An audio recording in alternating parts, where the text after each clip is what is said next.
ఇంకోటి ఏంటంటే బిగ్ బాస్లో కూడా మిమ్మల్ని తీసుకెళ్లాలని అడుగుతున్నారండి మా వాళ్ళు చాలామంది, మీ ఫ్యాన్స్ వాళ్ళు ఉన్నారు, మీ మీ అభిమానులు. ఏమంటే నా దగ్గరికి వచ్చారు మాట, ఇంటర్వ్యూలు చేస్తుంటాను, మా మేడం గారిని వైల్డ్ కార్డ్ ఎంట్రీ ఏదో ఉందట, దాంట్లో ఆయన లాక్కెళ్దామా అని అన్నారు. ముందు ఆవిడకి ఇంట్రెస్ట్ ఉందో లేదో కనుక్కుంటారు బాబు అని మీకు అందుకే ఇంటర్వ్యూ చేస్తున్నాను. మీకు ఇంట్రెస్ట్ ఉందా మేడం బిగ్ బాస్? నాకు ఇంట్రెస్ట్ ఉందండి, నాకు ఇంట్రెస్ట్. మా దువ్వాడ శ్రీనివాస్ రాజు అని మీరు రాజా అని పిలుస్తారు అనుకుంటా, రాజా. నేను రాజా అనే పిలుస్తానండి. ఆయనేమో రాజు అని పిలుస్తారు మిమ్మల్ని.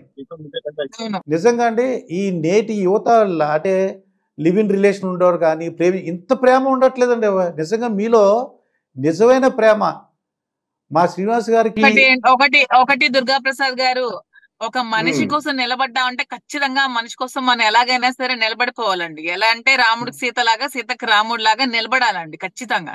నేనైతే ఒక మనిషి కోసం నిలబడితే అది ఎంత వరకైనా వెళ్తాను, ఎంత స్ట్రాంగ్ అయినా నేను ఉంటానండి. ఎందుకంటే మా వైపు న్యాయం ఉంది. చాలా మంది అనుకోవచ్చు, కొంతమంది నెగిటివ్ గా అనుకోవచ్చు, ఇలా చేసింది అంటే మా పరిస్థితులు, వాణి అలాంటి సిచ్యువేషన్స్ క్రియేట్ చేసి మమ్మల్ని అలాంటి పరిస్థితుల్లో పెట్టారు ఆవిడ. మీ డ్యాన్స్ అయితే సూపర్ అండి మేడం. మీరు బెల్లీ డ్యాన్స్ కూడా నేర్చుకుంటే బాగుంటుందండి. బెల్లీ డ్యాన్స్ అని చాలా బాగుంటుంది అనమాట. అది మరి మీకు ఇంట్రెస్ట్ ఉందో లేదో తెలియదు కానీ